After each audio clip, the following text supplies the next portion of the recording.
कैसे के चली धनी देवो घर न गरिया पैसा के बाट गोरी हो मजबूरिया नहीं जी कमाइम तो कैसे खियाइम कैसे घूमी गोरी भावरे उठाला तू कांवरे बढ़ जाई रज पावरे उठाला तू कांवरे बढ़ जाई रज पावरे। तो क्या हाल है सिंगर भाई लोग, ठीक है?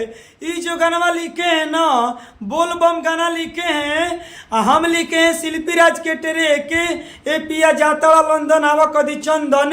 ये आप गाना सुने होंगे इंस्टाग्राम यूट्यूब पर, तेजी से वायरल ये गाना हो रहा है। हम इसी ट्रैक पे लिखे हैं उठाला पिया कांवर बढ़ जाई पावर। तो हम भी लिखे हैं बोल बम गाना। अगर आप सिंगर हैं तो इस गाने को गा सकते हैं, रिकॉर्डिंग दोस्तों करवा सकते हैं। बिल्कुल हम ये गाना फ्री में लिखे हैं। तो चलिए देर किस बात की, पूरा वीडियो को फुल देखिए। हम गाना को स्टार्ट कर रहे हैं, लेकिन गाना को स्टार्ट करने से पहले आपसे हाथ जोड़ के रिक्वेस्ट है, चैनल पर नए हैं तो सब्सक्राइब कर दीजिए, लाइक कर दीजिए। मेरा नाम जान लीजिए, मेरा नाम है राइटर राजा सिंघानिया। तो चलिए पूरा वीडियो को फुल देखिए, हम गाना को स्टार्ट करते हैं। स्क्रीन पर देखिए लक्ष्य। चलिए दोस्तों, ये मुखड़ा है, हम मुखड़ा को गा रहे हैं। पहले लड़का बोलता है, उसके बाद में लड़की बोलती है। तो पहले लड़का बोलता है कैसे के चली धनी देवो घर न गरिया पैसा के बाट गोरी हो मजबूरिया नहीं जी कमाइम तो कैसे खियाइम कैसे घूमी गोरी भावरे उठाला तू कांवरे बढ़ जाई रज पावरे उठाला तू कांवरे बढ़ जाई रज पावरे। चलिए दोस्तों, ये पहिलिका अंतरा है, हम पहिलिका अंतरा को गा रहे हैं। पहले लड़की बोलती है, उसके बाद में लड़का बोलता है।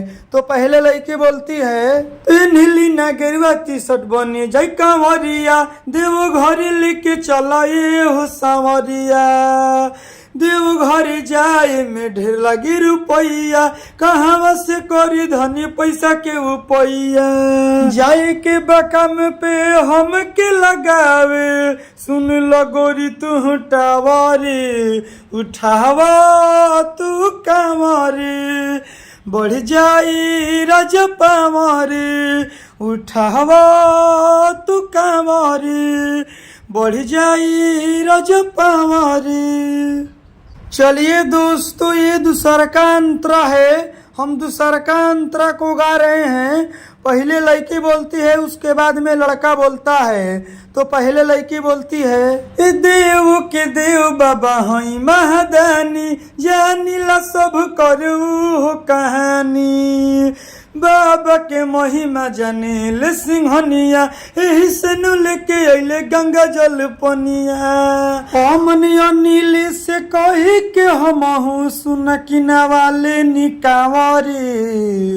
दोस्तों, जहां अमन अनिल लिखा हुआ है तो फाइनली अमन भाई अनिल भाई ने कमेंट बॉक्स में कमेंट किए थे कि राजा भैया गाना में मेरा नाम डाल दीजिएगा अमन अनिल। तो देखिए दोस्तों, फाइनली हम अमन भाई को अनिल भाई को गाना में नाम ले लिए हैं। अगर इसी तरह आप भी अपना गाना में नाम डलवाना चाहते हैं तो सबसे पहले आपको करना क्या पड़ेगा, चैनल पर नए हैं तो देखिए सब्सक्राइब कर दीजिए और लाइक कर दीजिए और कमेंट बॉक्स में आप अपना नाम लिखिए कि आपका नाम क्या है।